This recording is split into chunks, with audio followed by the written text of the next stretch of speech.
Friends, welcome to our YouTube channel Sanu chemistry classes. Dear friends, आज हम लोग law of chemical equivalence का lecture number 2 पढ़ेंगे।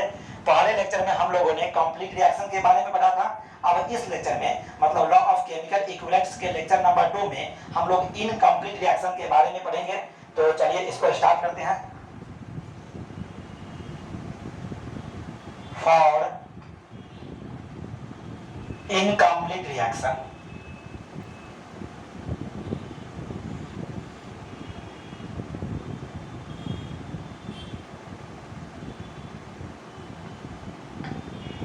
जैसे कि एक एग्जाम्पल के रूप में समझते हैं इसको। A प्लस बी कंबाइन होकर बना रहा है product B। A plus B combine होकर रिएक्ट कर बना रहा है प्रोडक्ट B। हमारे पास दिया गया है कि A का नंबर ऑफ ग्राम इक्विवेलेंट 2 है, 2 ग्राम इक्विवेलेंट है A, और B का 6 ग्राम इक्विवेलेंट है। यह दोनों कंबाइन होकर प्रोडक्ट P का फॉर्मेशन कर रहा है। इस रिएक्शन में A का नंबर ऑफ ग्राम इक्विवेलेंट 2 है और B का नंबर ऑफ ग्राम इक्विवेलेंट 6 है।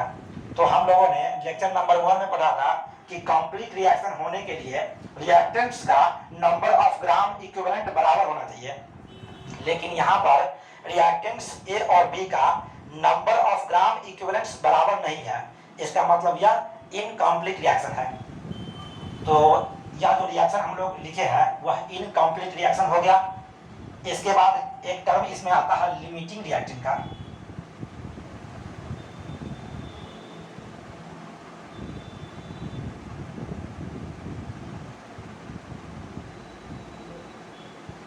Limiting reactant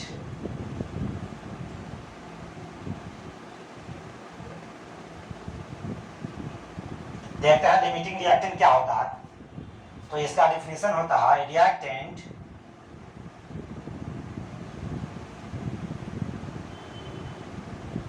which has least number of gram equivalent is called limiting reactant।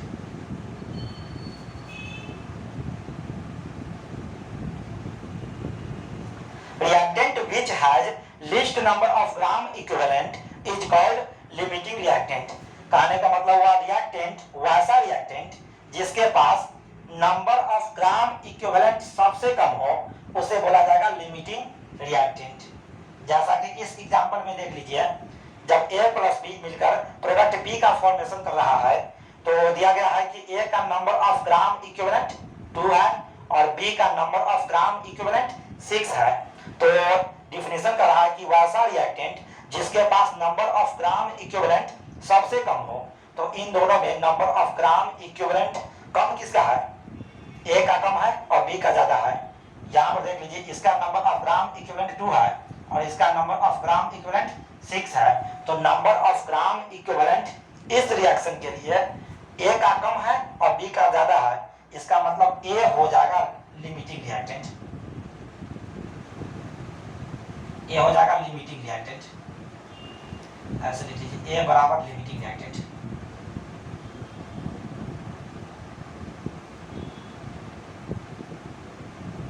और लिमिटिंग रिएक्टेंट जब हो जाएगा तो उसके बगल में जो बच जाएगा वह होता है एक्सेस रिएक्टेंट। जैसा कि इस रिएक्शन में A के बगल में क्या है? B है, तो इसका नंबर ऑफ ग्राम इक्विवेलेंट कम और इसका नंबर ऑफ ग्राम इक्विवेलेंट ज्यादा है, तो उसे बोला जाता है access reactant.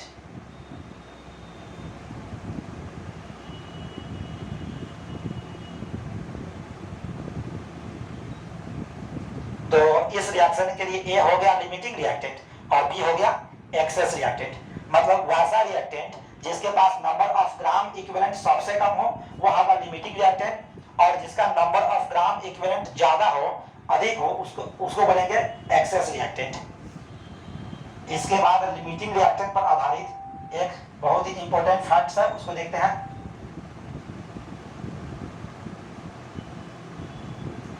number of gram equivalent of limiting reactant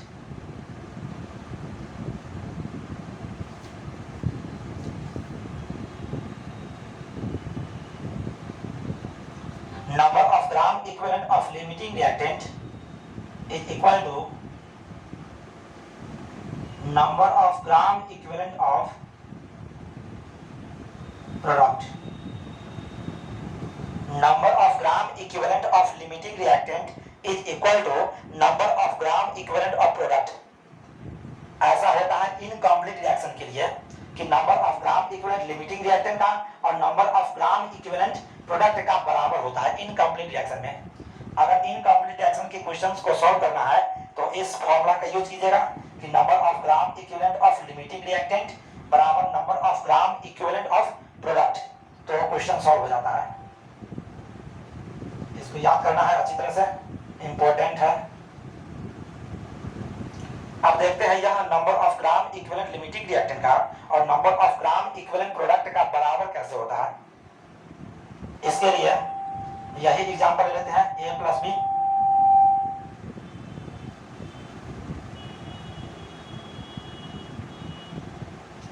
A plus B product P का फॉर्मेशन कर रहा है। इसका हमारे पास है 2 ग्राम इक्विवेलेंट, बी का हमारे पास है 6 ग्राम इक्विवेलेंट और प्रोडक्ट का हमारे पास है 0 ग्राम इक्विवेलेंट। यह स्टार्टिंग अमाउंट है।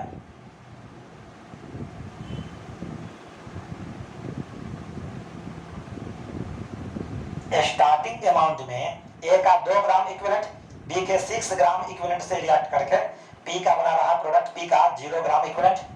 अब उसके बाद रिएक्शन जब थोड़ा आगे बढ़ेगा तो चेंज इसमें होगा, थोड़ा चेंज वही चेंज होगा जिसका नंबर ऑफ ग्राम इक्विवेलेंट सबसे कम होता है। तो इसका नंबर ऑफ ग्राम इक्विवेलेंट सबसे कम है तो चेंज में यह खत्म हो जाएगा, तो -2 ग्राम इक्विवेलेंट इसमें से खत्म होगा और बी में से -2 ग्राम इक्विवेलेंट खत्म होगा। चेंज होगा 2 ग्राम इक्विवेलेंट, इसमें से भी खत्म हो जाएगा 2 ग्राम इक्विवेलेंट, इसमें से भी खत्म होगा 2 ग्राम इक्विवेलेंट और प्रोडक्ट पी बन जाएगा 2 ग्राम इक्विवेलेंट। उसके बाद एंड ऑफ द रिएक्शन देखते हैं क्या होगा। End of reaction, end of reaction में क्या होगा।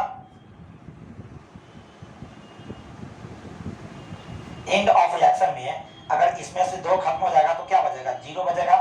इसमें से अगर 2 खत्म हो जाएगा तो बचेगा 4 ग्राम इक्विवेलेंट, इसमें यह बचेगा 2 ग्राम इक्विवेलेंट। तो देखने से पता चल रहा है इस रिएक्शंस को स्टार्टिंग अमाउंट, चेंज और एंड ऑफ द रिएक्शन देखने से पता चलता है कि देखिए यहाँ पर लिमिटिंग रिएक्टेंट का जो नंबर ऑफ ग्राम इक्विवेलेंट 2 है वह अंत में प्रोडक्ट का नंबर ऑफ ग्राम इक्विवेलेंट हो गया है, उसके बराबर हो गया है। मतलब लिमिटिंग रिएक्टेंट का नंबर ऑफ ग्राम इक्विवेलेंट और प्रोडक्ट का number of gram equivalent in the case of incomplete reaction will be same. किसी भी रिएक्शन के लिए स्टार्टिंग अमाउंट देखिए यहाँ पर और एंड ऑफ द रिएक्शन देखिएगा तो पता चलेगा कि ए का नंबर ऑफ ग्राम इक्विवेलेंट 2 था और प्रोडक्ट बी का भी अंत में नंबर ऑफ ग्राम इक्विवेलेंट 2 हो गया है। तो यह बहुत ही इंपॉर्टेंट फैक्ट्स है, कंक्लूजन है कि लिमिटिंग रिएक्टेंट का number of gram equivalent product के नंबर ऑफ ग्राम इक्विवेलेंट के बराबर होगा। कैसे रिएक्शन में, इनकम्प्लीट रिएक्शन में। इसके बाद एक एग्जांपल लेते हैं हम लोग।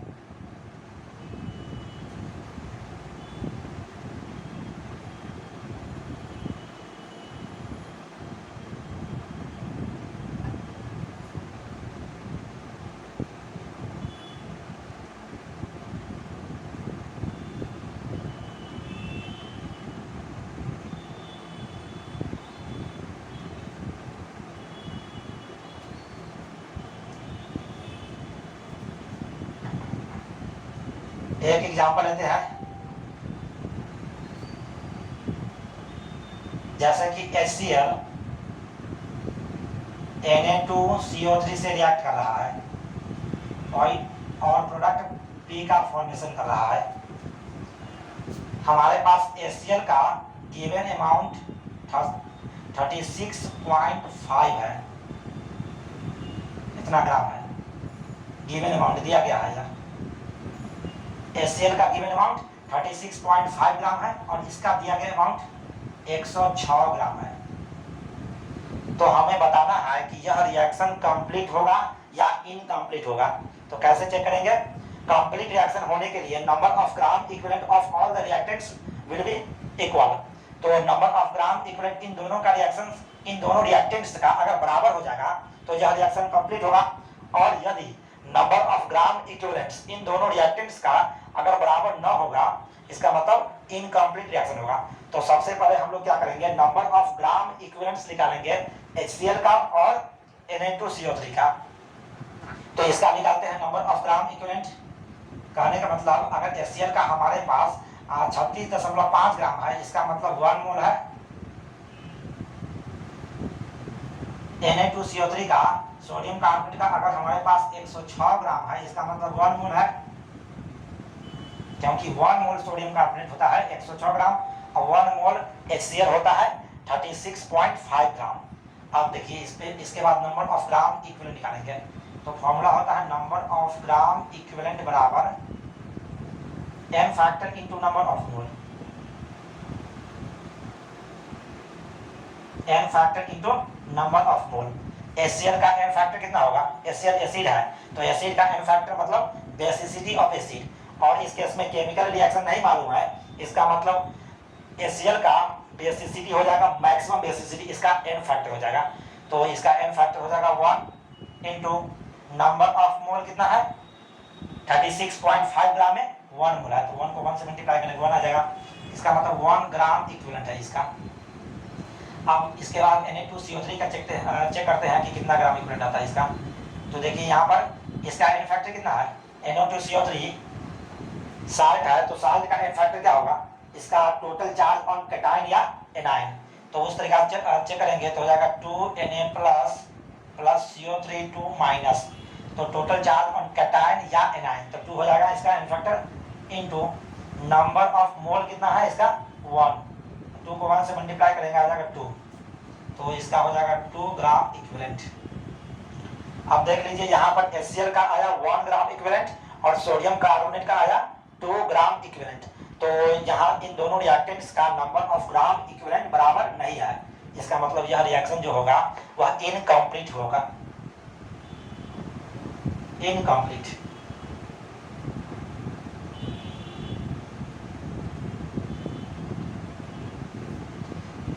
इसके बाद हम लोग क्वेश्चन सॉल्व करते हैं।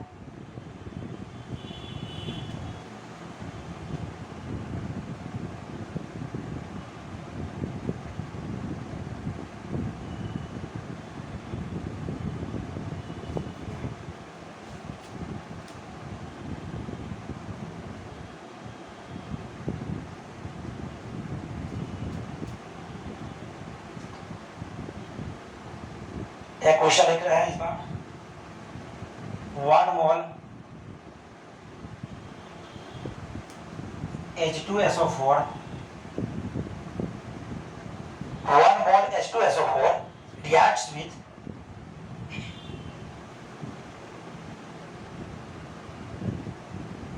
1 मोल H2SO4 reacts with 1 mole NaOH।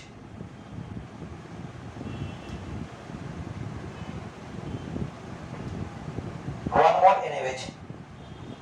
Determine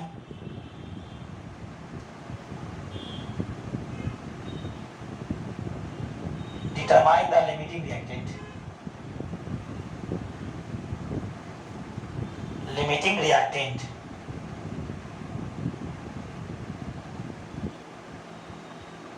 One mole H2SO4 reacts with 1 mole NaOH। तो बताना है कि लिमिटिंग रिएक्टेंट कौन होगा इसमें। देखते हैं कौन होगा इसमें लिमिटिंग रिएक्टेंट। H2SO4 का 1 मोल रिएक्ट कर रहा है NaOH से और कोई प्रोडक्ट P बना रहा होगा, इसका 1 मोल है और NaOH का भी 1 मोल है। अब लिमिटिंग रिएक्टेंट पता करने के लिए सबसे पहले H2SO4 और NaOH का नंबर ऑफ ग्राम इक्विवेलेंट बताना होगा। तो इसका नंबर ऑफ ग्राम इक्विवेलेंट निकालते हैं। फॉर्मूला होता है नंबर ऑफ ग्राम इक्विवेलेंट बराबर n factor into number of mole.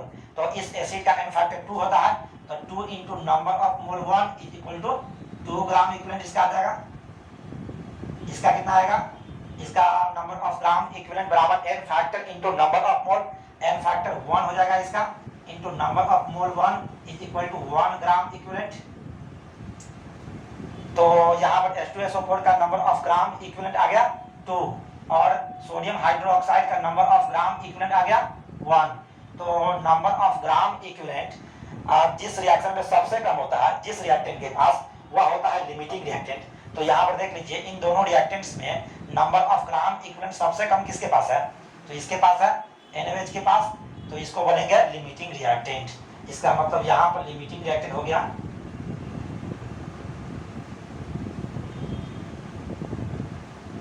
NaOH और ऑटोमेटिक H2SO4 जो हो गया, इसके पास नंबर ऑफ ग्राम इक्विवेलेंट ज्यादा है तो यह हो जाएगा एक्सेस रिएक्टेंट। इसके बाद अगला क्वेश्चन सॉल्व करते हैं।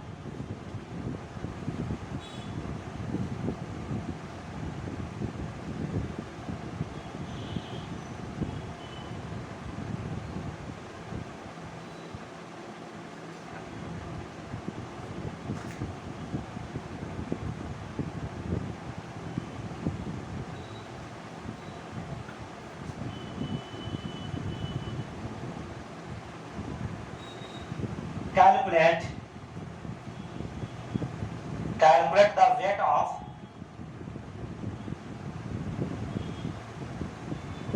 H2SO4 which reacts with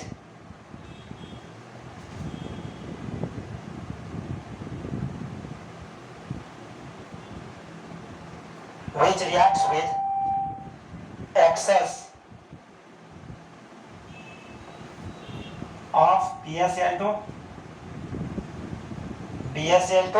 to give 0.233 gram barium sulfate।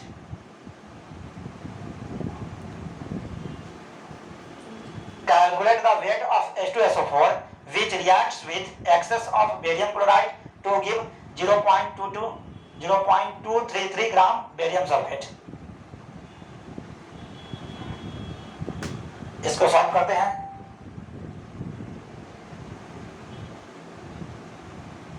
Question बोला है calculate the wait of H2SO4, मतलब H2SO4 का वेट बताना है जो रिएक्ट करता है एक्सेस ऑफ बेरियम क्लोराइड से और देता है 0.233 gram of barium sulphate.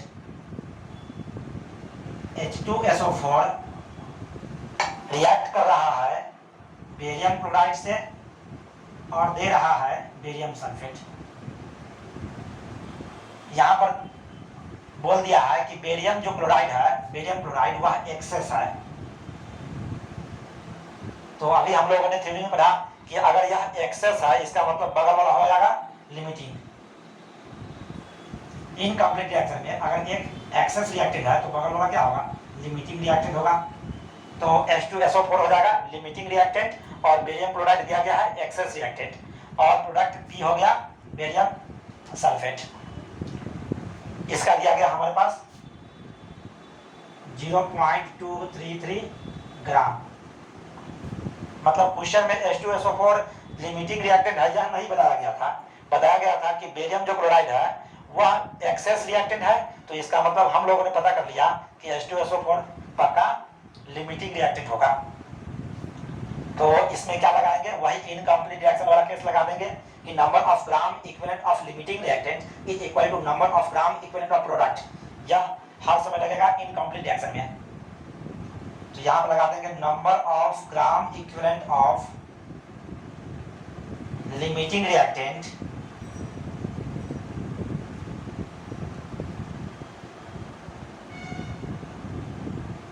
is equal to number of gram equivalent of product। तो यहाँ पर number of gram equivalent of limiting reactant कौन है, H2SO4। इसमें number of gram equivalent of product कौन है, इसमें बेरियम सल्फेट। तो इन दोनों पर लगा दीजिए नंबर ऑफ ग्राम इक्विवेलेंट बराबर कर देते हैं। तो नंबर ऑफ ग्राम इक्विवेलेंट बराबर होता है मास इन ग्राम बटे इक्विवेलेंट वेट। तो इसका मास H2SO4 का बटे equivalent weight of H2SO4 is equal to इसका mass weight of barium sulphate upon equivalent weight of barium sulphate. देखते हैं इसका वेट निकालना है, तो इसको मान लेते हैं x। H2SO4 का वेट बताना था यहाँ पर, तो इसको x मान लिया अपॉन इसका इक्विवेलेंट वेट। तो H2SO4 का इक्विवेलेंट वेट बराबर मॉलिक्यूलर वेट 98 अपॉन इसका n फैक्टर 2 होता है, इज इक्वल टू हो जाएगा 49। जहाँ एसिड है इसका n factor basicity of acid होगा और केमिकल रिएक्शन नहीं दिया गया है, इसका मतलब n फैक्टर इसका मैक्सिमम बेसिसिटी हो जाएगा 2। तो डिवाइड करेंगे तो आ जाएगा 49। तो equivalent weight of H2SO4 will be 49।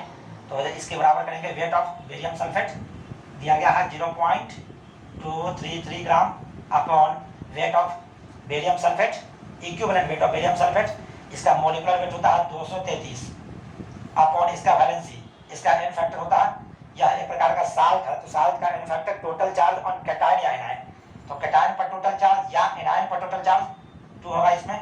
तो इसका हो जाएगा molecular weight upon n factor 233 बटे 2 हो जाएगा इसका इक्विवेलेंट वेट।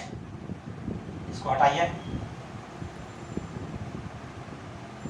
1000, 233 से 200 निकल गया, x upon 49 is equal to 2 बटे 1000, x बराबर 98 बटे 1000, इसका मतलब 0.098 ग्राम।